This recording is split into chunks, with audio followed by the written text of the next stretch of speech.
To get started with messaging in InSync, simply click on the Select User button, select your name, then click on the pencil-shaped icon to select the recipient. Once the recipient has been selected, click inside the messaging box to type a message. Then press Enter to send. To switch recipients, simply click on the pencil-shaped icon, unselect the first recipient, then select the desired recipient. Now you're able to send messages to the newly selected recipient.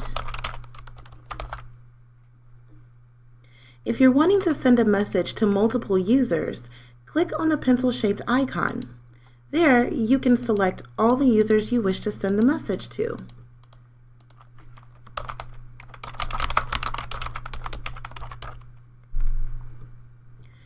To see the participants within the conversation, simply click on the people icon to display the participants.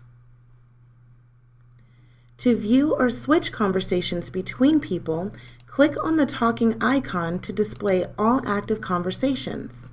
Simply click on the conversation you wish to return to, then proceed with the conversation.